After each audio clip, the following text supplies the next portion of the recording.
Olá a todos. Pessoal, hoje nós vamos continuar aqui com a série O Reino Oculto. O assunto vai ser o mundo pós-diluviano. Então, essa série tem 5 episódios, já passou um, estamos no segundo. E o assunto é só sobre essa parte aí do Reino Oculto. Agora vamos por partes aí. Antes de a gente começar, pessoal, eu gostaria de fazer aqui 2 esclarecimentos. Um esclarecimento e um outro ponto, que é o seguinte.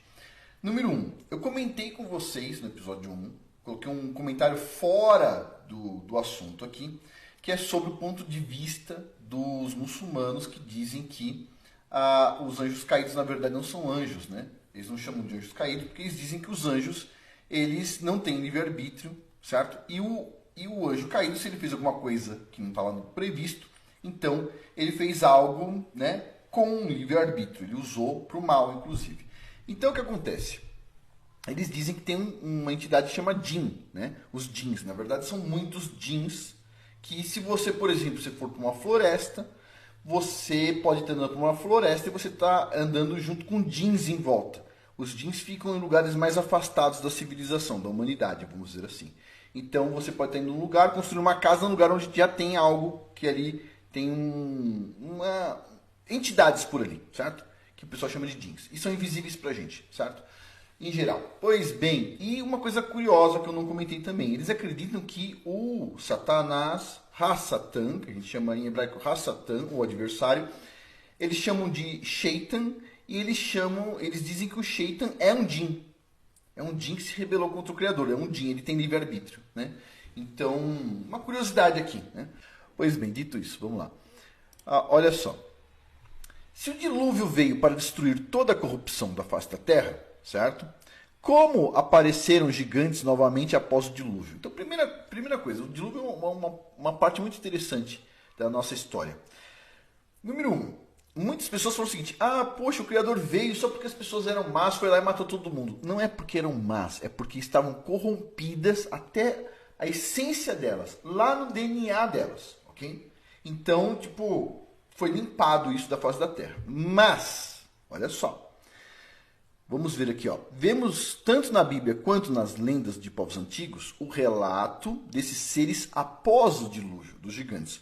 Como, por exemplo, Golias ou Og, o rei de Bassã. Tá? Que eram menores do que os gigantes mais antigos, mas ainda assim eram grandes. Pelos próprios relatos antigos, sabemos que os gigantes também construíram arcas para passar pelo dilúvio. Como, por exemplo, o relato de Gilgamesh, por exemplo.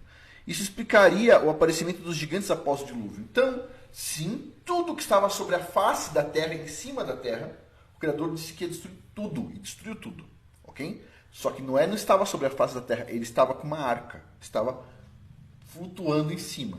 E o relato de Gilgamesh é um relato diferente do relato de Noé. Aonde você vê o quê? Os gigantes de Gilgamesh salvando outros gigantes, vamos dizer assim, e estando também numa arca. Então tinham mais do que uma arca.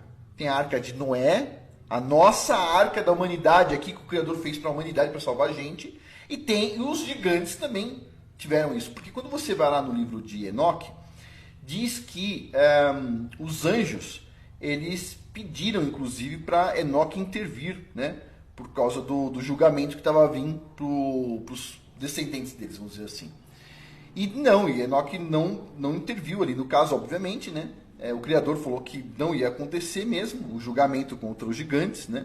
Contra os Geburim, e foi feito. Só que, se os anjos já estavam sabendo o que estava acontecendo, eles se comunicavam com a descendência deles, com a prole deles, tipo assim, como é que a descendência deles não sabia? Sabia, né? E eles fizeram uma arca, pronto. Então o que acontece? Passou pelo dilúvio. Passou por esse período. E a história de Gilgamesh é isso. Agora, tem pessoas que pegam a história de Gilgamesh e falam assim, não, Gilgamesh é o nome de Noé. Não, não é o nome de Noé. Gilgamesh é o gigante Gilgamesh. Ok? Não tem nada a ver com Noé. Nada a ver. Esquece. Vamos lá. Continuando aqui, então. Aparentemente, os gigantes pós-diluvianos eram de estatura menor do que os pré-diluvianos. Og poderia ser um pré-diluviano, mas existiam outros ainda maiores. Então aqui tem uma escala, né, em pés, né?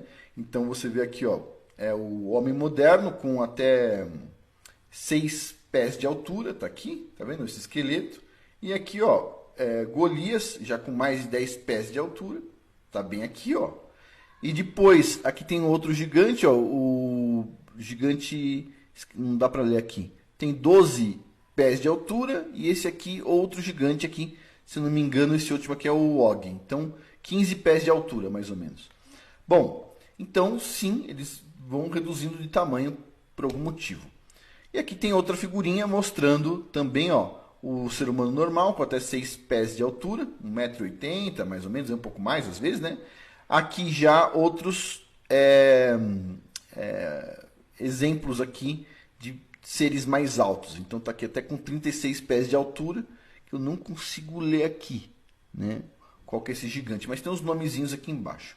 Pois bem, e assim, existe uma história recente do gigante de Kandahar, né? Uma criatura de 13 pés de altura que forças especiais dos Estados Unidos teriam visto no ano 2002. Né? Dizem que o gigante tinha cabelos ruivos, 6 dedos em cada mão e 2 fileiras de dentes. Né? Dizem que a luta aconteceu em uma área rural de Kandahar, onde uma patrulha dos Estados Unidos desapareceu. O grupo das forças especiais encontrou o gigante cozinhando comida quando chegaram lá.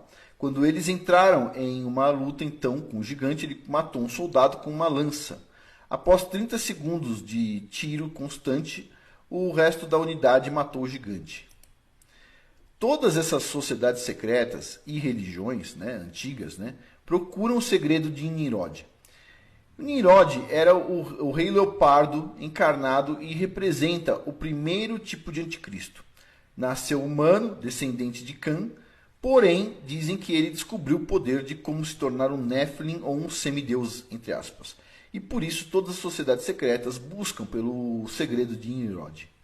Até pouco tempo atrás, alguns reis africanos faziam um ritual de rei leopardo representando Nimrod e seu poder. Né?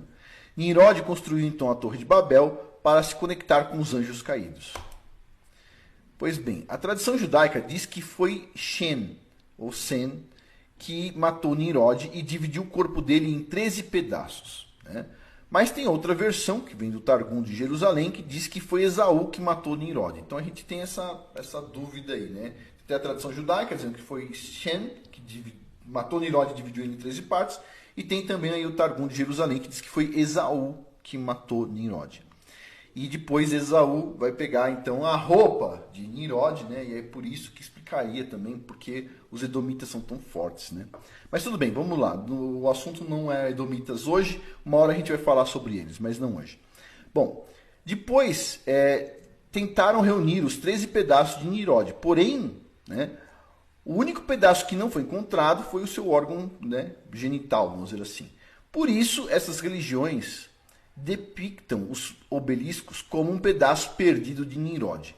É disso que se trata essas religiões. São cultos, né, sexuais pagãos que começaram na Babilônia. Tudo do oculto, né, veio desse reino. Então, muitas coisas ocultas, na verdade, boa parte ou quase tudo, veio da Babilônia especificamente.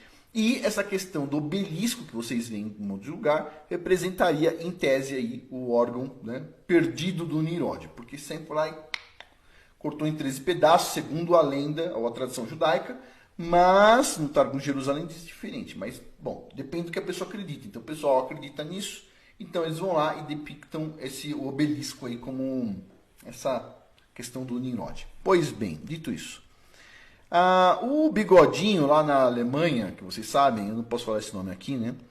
Fez algo parecido. O cara lá que fez mal a um monte de gente, sabe?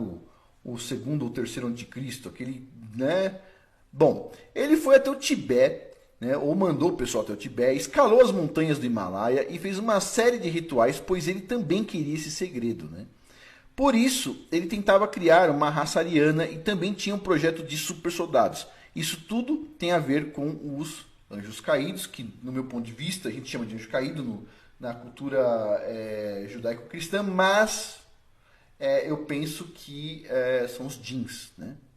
Bom, e os Néfilins? Então, os anjos caídos e os Néfilins, tudo bem?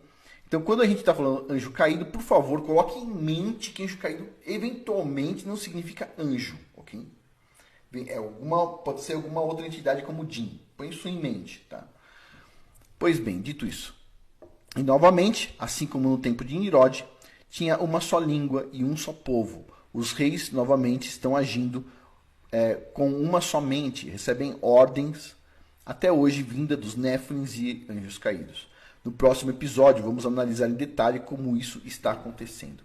E assim a gente finaliza por aqui, pessoal. Esse assunto é um assunto interessante, tem muita coisa para discutir e para escutar também, claro, mas discutir. E, bom, a gente vai falar sobre isso nos próximos episódios aí.